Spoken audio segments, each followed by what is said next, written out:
Welcome to Alma Tales Lab, where lying wives and sneaky girlfriends finally get exposed.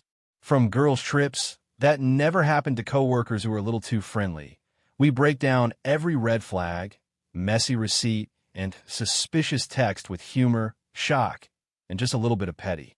Expect wild stories, dramatic reactions, and satisfying karma as the truth comes crashing through the door. If you love relationship tea, plot twists, and seeing players get played, this channel is your new home. Every single chaotic, jaw-dropping, binge-worthy episode. Hit subscribe and never miss a fresh dose of exposed cheating. Don't forget to check our previous stories. Let's get into it. The cruelest thing my wife, Danielle Knox Avery, ever did was let another man call her babe right in front of me, then smile like I was the inconvenience for noticing. She did it at a rooftop mixer in Dallas, under warm string lights and skyline views, with people watching. When I asked her to correct him, she leaned close to my ear and said, calm and sharp, "Do not embarrass me." In the car, she shrugged and added, "It was nothing." She didn't defend me.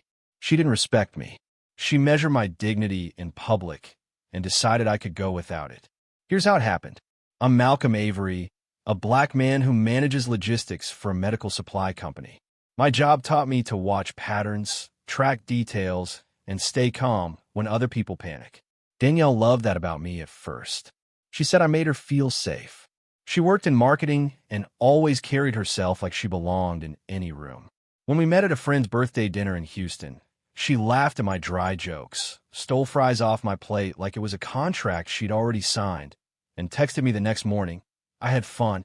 Don't disappear." I didn't. I showed up consistently. The early months felt light, romantic in a way that didn't try too hard.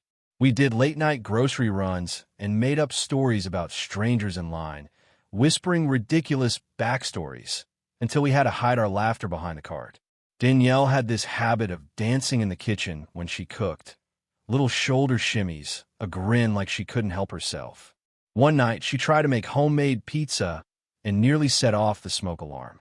We fanned it with a cutting board, laughing like teenagers, and she smeared flour on my cheek like she was marking me.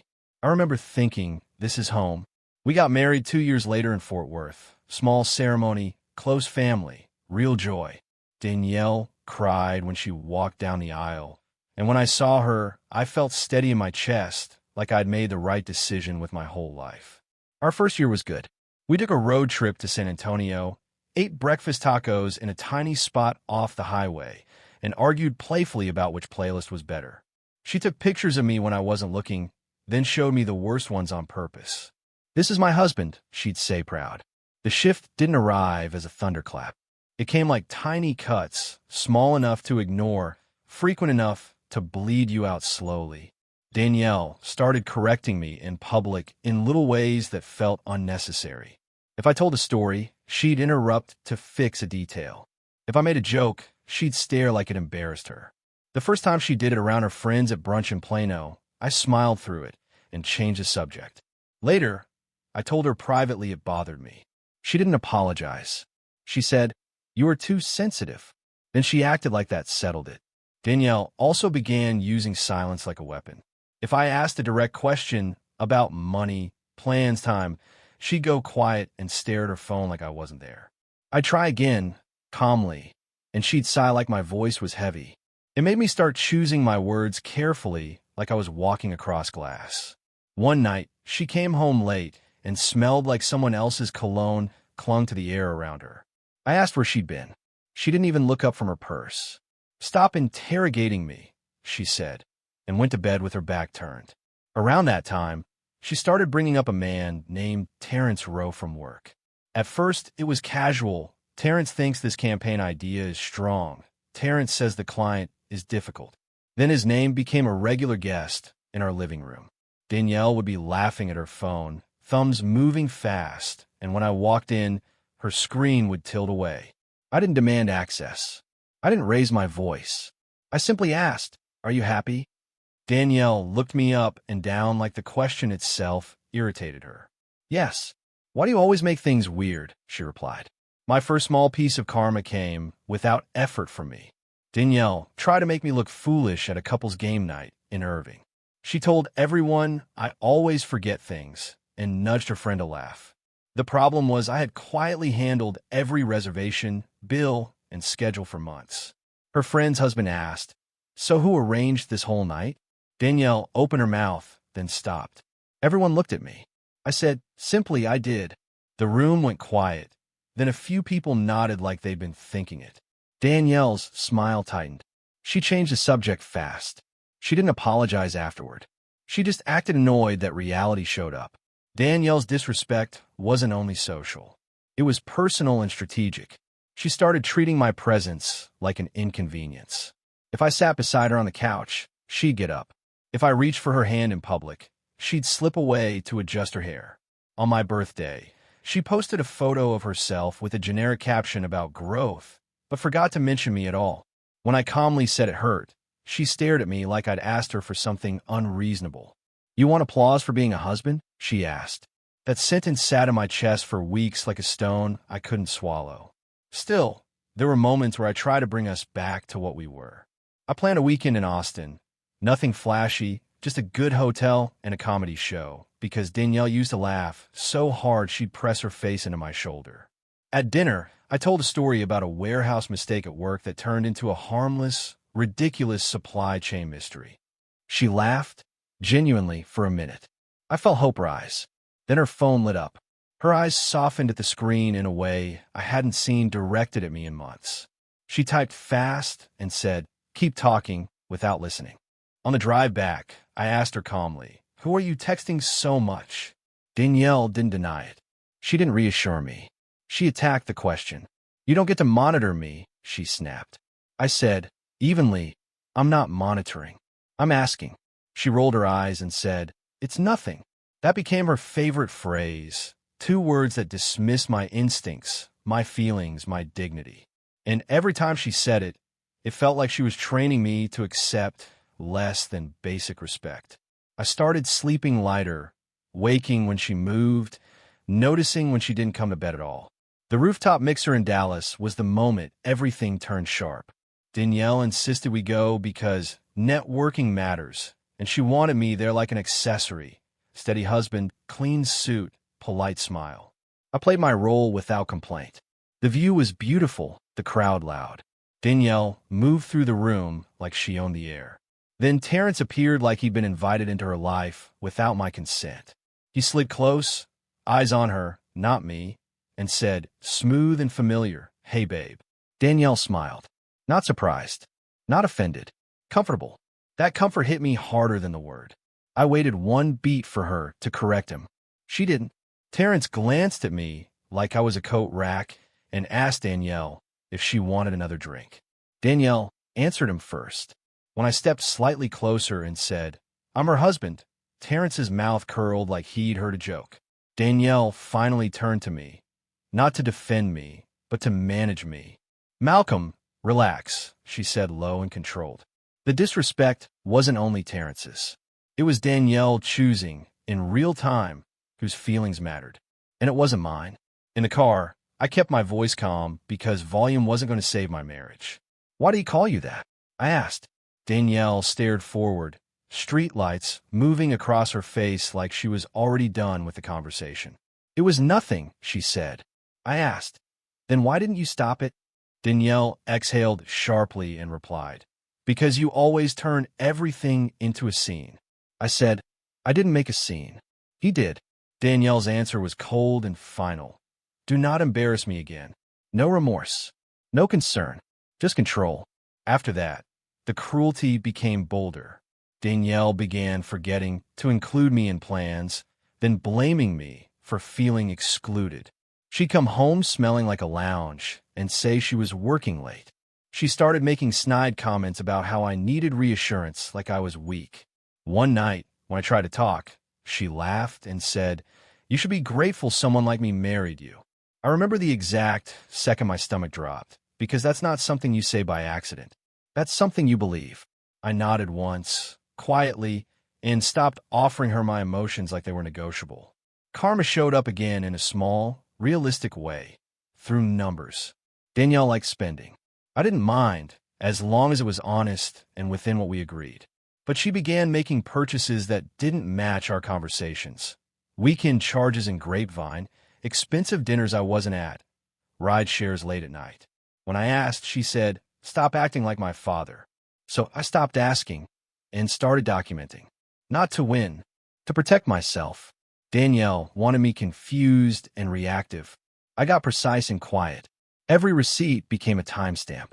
Every denial became a note. She didn't know it yet, but she was building my exit plan for me. The funniest part, darkly funny, was how Danielle still tried to perform romance when it benefited her. If her mother came over, Danielle would kiss my cheek and call me "la" like she'd been doing it all week. Once, at a family barbecue in Arlington, she sat in my lap for exactly 30 seconds while her aunt took a photo. The second the camera lowered, she stood up and said, "I'm hot," like my body had become a chair she no longer needed. I didn't react. I watched. Danielle's family praised our strong marriage, while I quietly realized I was living inside a presentation, not a partnership. Around this time, we had one genuinely good night that almost fooled me.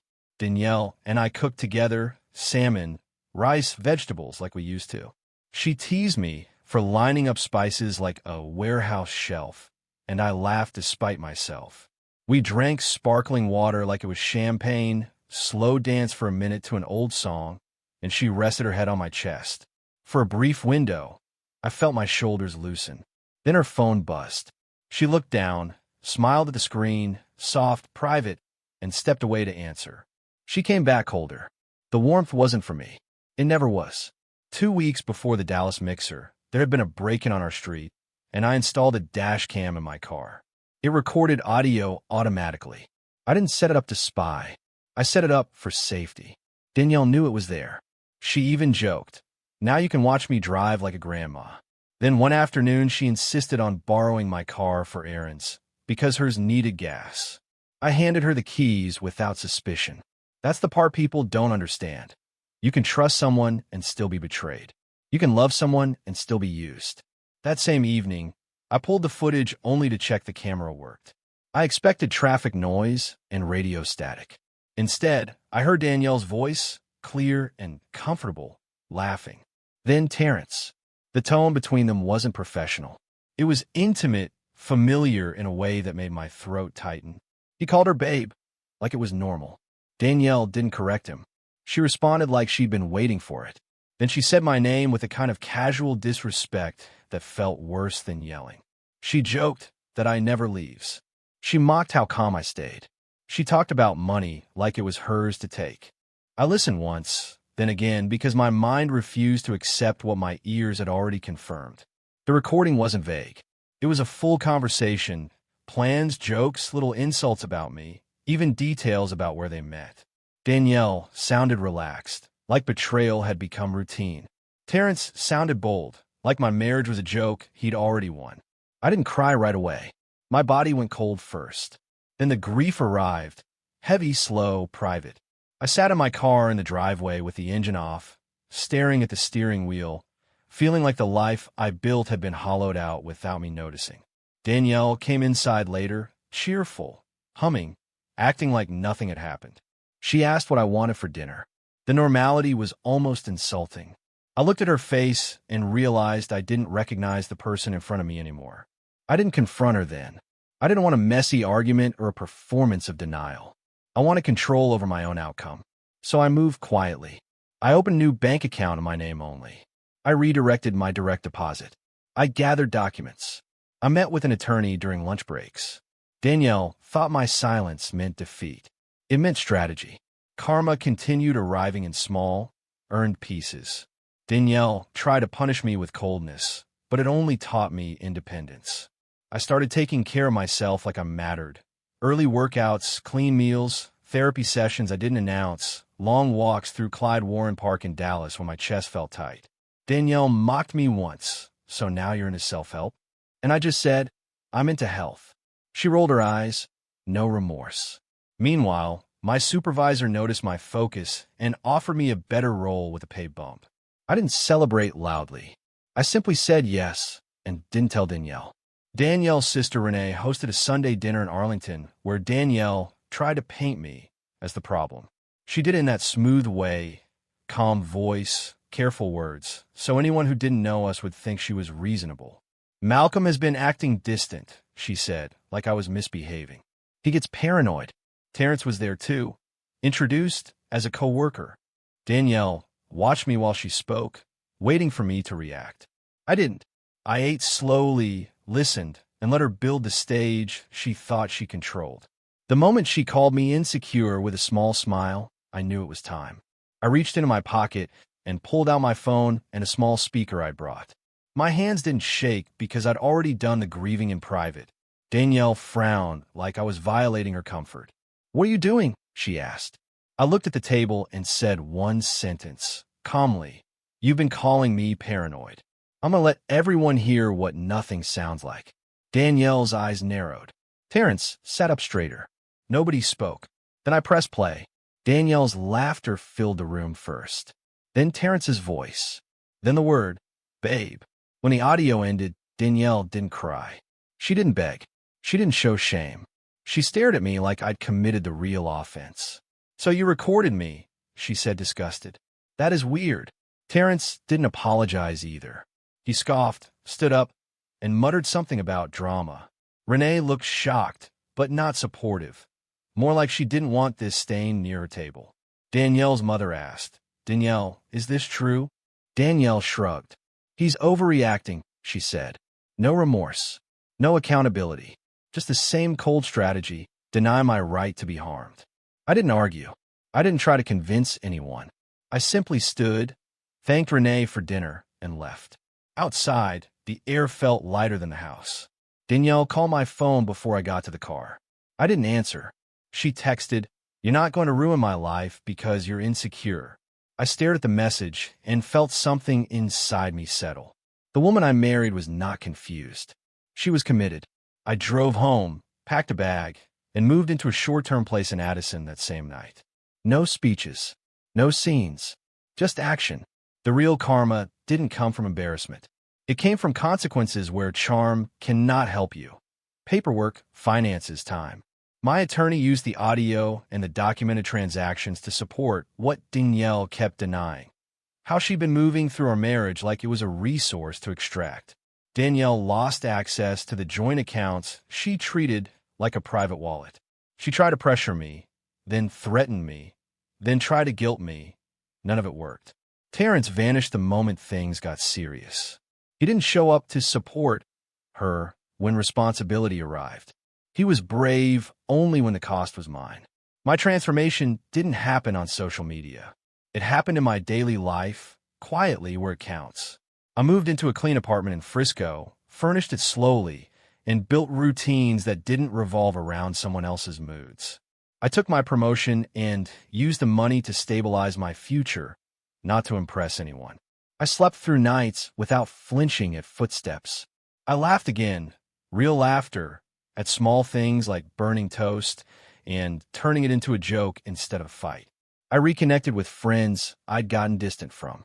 Peace felt unfamiliar at first, then it felt like mine. Danielle never offered a sincere apology because remorse was never part of her plan. Even near the end, she acted like losing me was an inconvenience, not a tragedy she caused. The last conversation we had, she said, "You always wanted to be right." I looked at her and realized she still didn't understand what I wanted. I didn't want to be right. I wanted to be respected.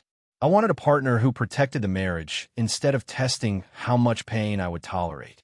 I walked away without begging, without shouting, without collapsing. And privately, steadily, I became successful in the one way that mattered most. I got my life back. If you enjoyed this story, please like, comment, and share this video with your friends. Subscribe and turn on the notification bell so you never miss a powerful story drop.